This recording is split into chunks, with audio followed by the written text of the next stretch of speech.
tal va la U?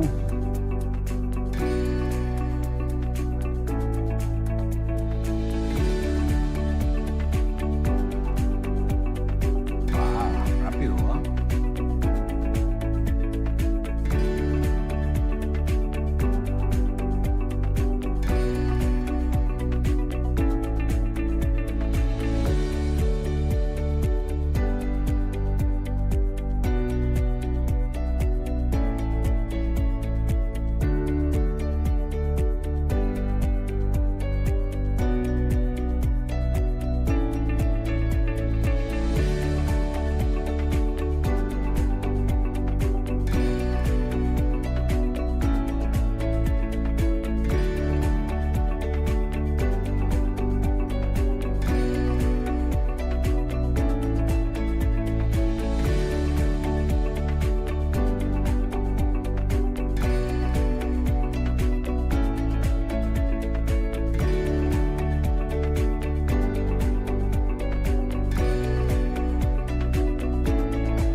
Hermanas y hermanos, que Dios les esté bendiciendo siempre.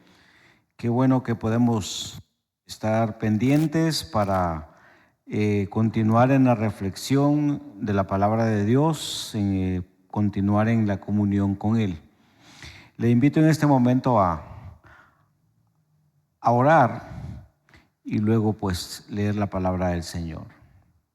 Dios, en el nombre de Jesús, te alabamos, te bendecimos, te damos gracias por tu presencia, te damos gracias por tu convocatoria a alabarte, a adorarte. Gracias, Señor, por tu palabra. Gracias, Señor, por la confianza que podemos tener en que tú estás presente en nuestras vidas y estás presente cuando nos reunimos para orar, para reflexionar, para meditar en tu palabra. Señor, pedimos que en esta ocasión tu presencia se manifieste entre nosotros y tanto ahora en la reflexión como al momento de presentar nuestras peticiones, Señor, que tú pongas tu oído dispuesto a escucharnos. Por tu misericordia, por tu gracia, por tu bendición te lo pedimos. Amén. Amén. Le invito, hermana y hermano, a buscar en la segunda carta del apóstol Juan, segunda epístola o segunda carta del apóstol Juan.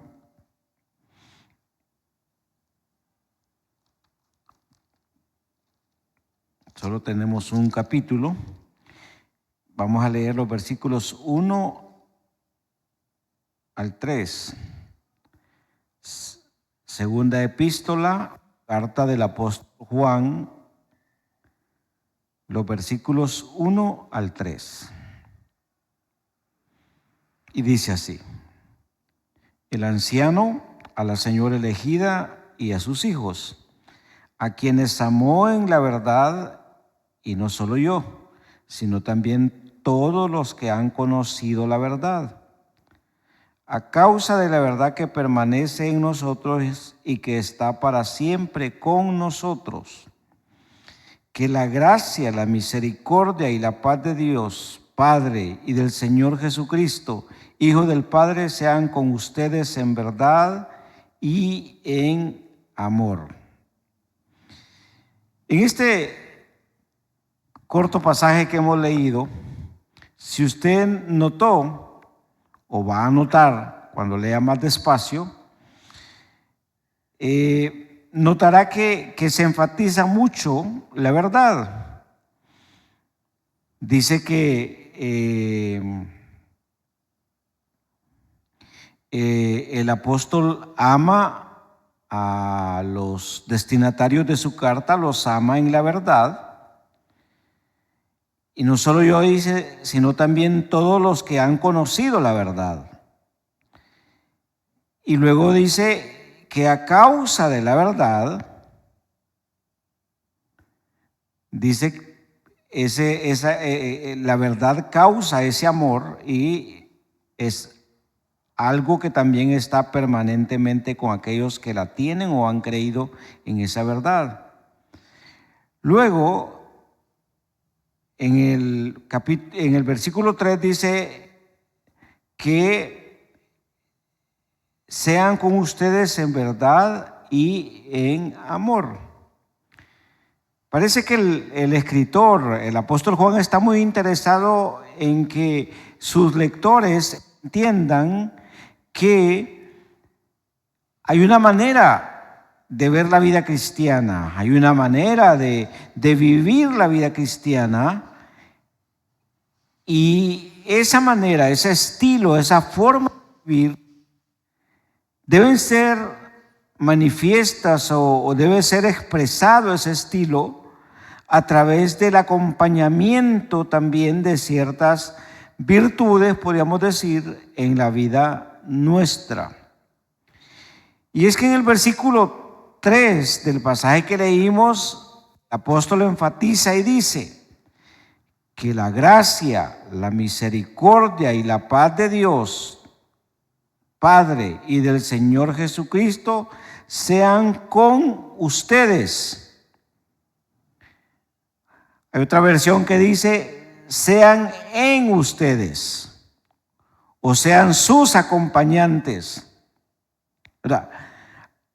Al detenidamente reflexionar acerca de esas tres virtudes, gracia, misericordia y paz, es importante entender el significado de cada una de ellas. Y vamos a iniciar con la palabra gracia. ¿Qué es la gracia?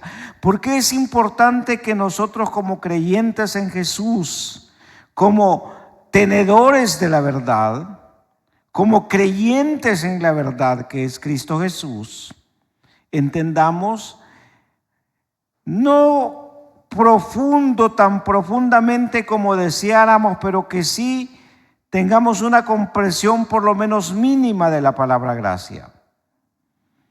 Es importante.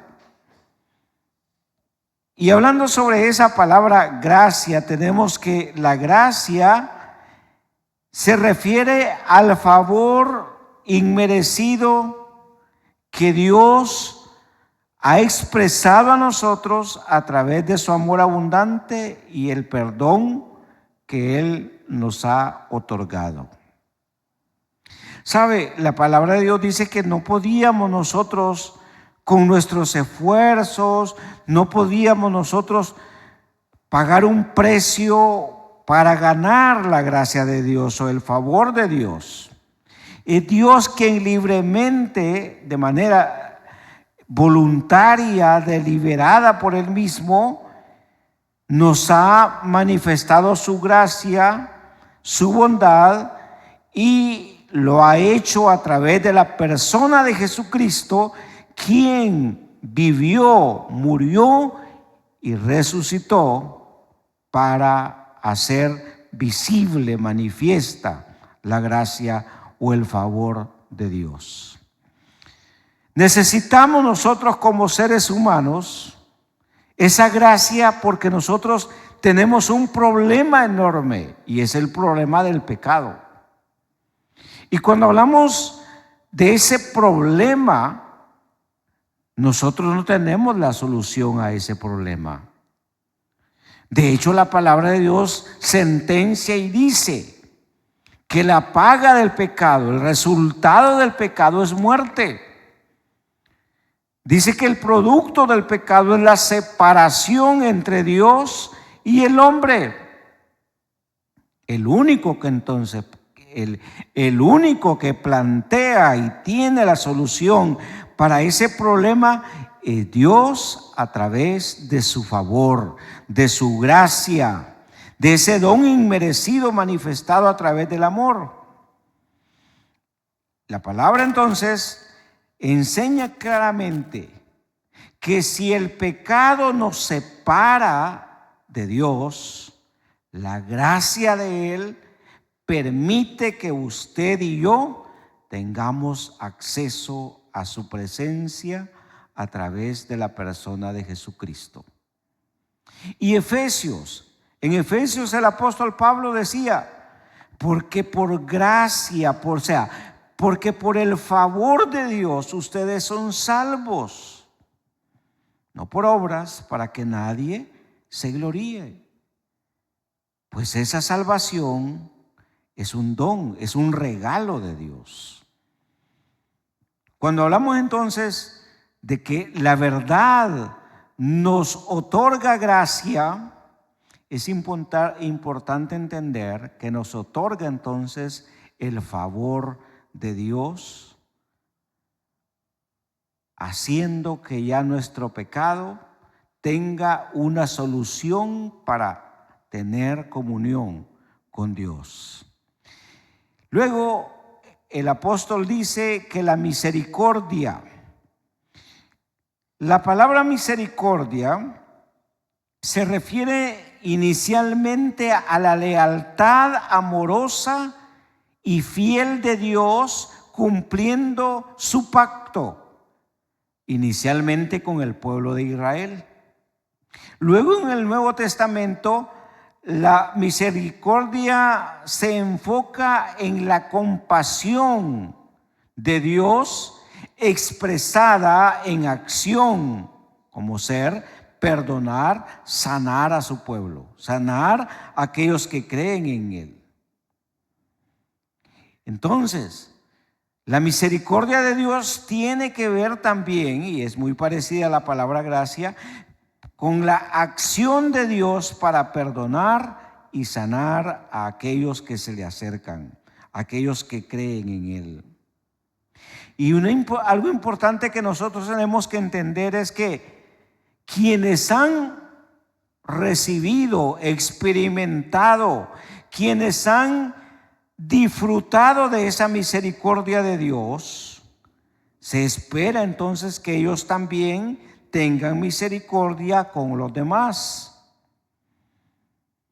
Y cuando hablamos de tener misericordia con los demás, hermanos, estamos hablando de perdonar a otros. La palabra de Dios, cuando Jesús enseñó lo que conocemos como el Padre Nuestro o la oración para invocar a Dios, dice: perdónanos como nosotros perdonamos a quienes nos ofenden. La palabra misericordia tiene que ver con actuar con compasión para otros, con comprensión y a veces hasta con soporte, con aguantar a veces. Pero también tiene que ver con la confesión de nuestras faltas y nuestros pecados. El que confiesa y se aleja de su pecado alcanzará misericordia. Es una de las enseñanzas de la palabra. Cuando hablamos entonces de gracia, hablamos de favor de Dios. Cuando hablamos de misericordia, también hablamos de que Dios está activo para perdonar, sanar. Y como consecuencia de eso, nosotros tenemos que también procurar vivir perdonando a los demás, actuando con compasión y confesando nuestros pecados cuando nos toque a nosotros personalmente reconocer que hemos fallado. Luego la palabra de Dios, en el versículo que leímos, versículo 3 de segunda epístola de Juan, dice que la gracia, la misericordia y la paz de Dios Padre y del Señor Jesucristo sean con ustedes. La palabra paz, ¿qué se le viene a la cabeza a usted cuando escucha la palabra paz? Según la Biblia y según también entendemos nosotros, la paz está en oposición a la guerra. La guerra, el conflicto, los problemas entre seres humanos, entre naciones, son contrarios a la paz. Igualmente, la armonía entre los hombres requiere de paz, de pacificadores. También es importante entender entonces que Dios es quien ha planteado la forma como el hombre puede alcanzar la paz para con Él. Y es a través de Jesucristo. Entonces, tenemos que la palabra paz también describe que la paz es el contenido y la finalidad de nuestro mensaje, de nuestra predicación cristiana. La paz tiene que ver tanto en esa relación con Dios como en relación con los demás.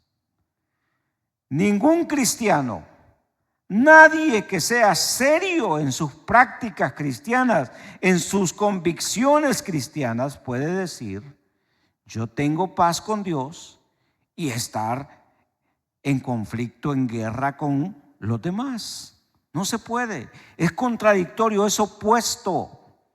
La paz con Dios debe llevar a la paz con los demás. Cristo, como mediador de la paz,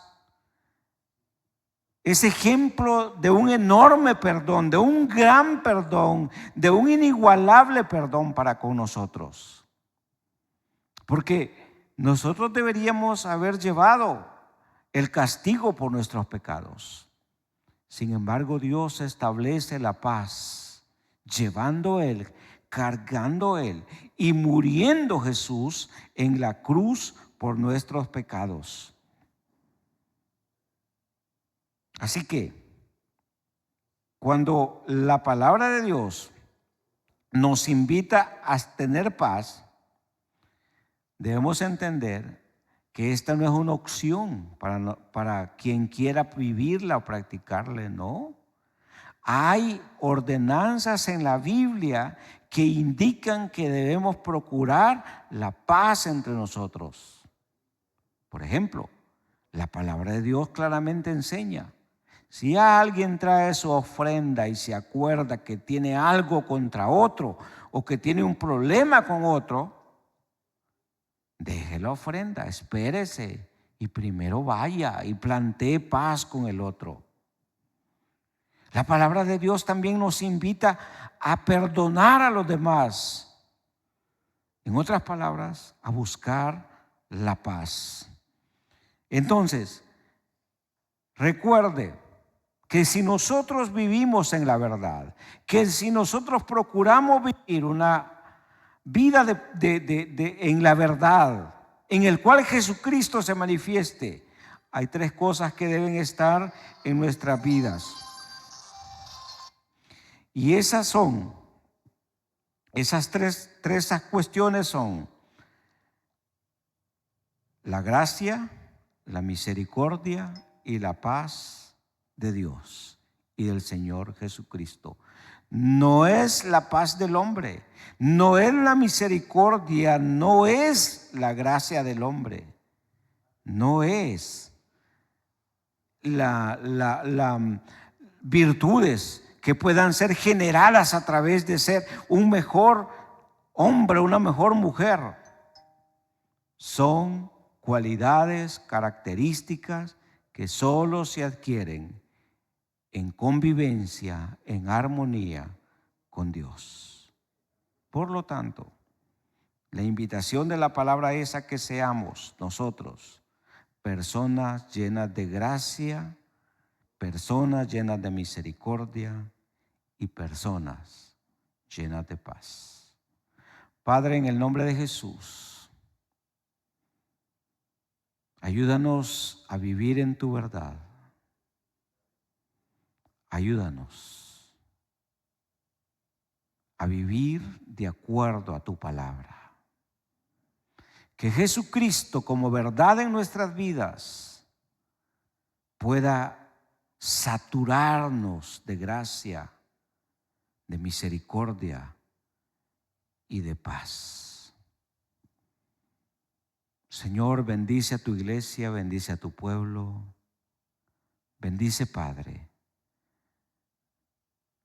en las necesidades, en los problemas, en las dificultades. Bendice a cada persona bendice a tu pueblo, a tu congregación, bendice a las familias y guíanos para que podamos, Señor, encontrar en ti gracia, misericordia y paz. Lo rogamos, Dios, en el nombre de Jesús. Amén y amén. Que Dios les bendiga, hermanos.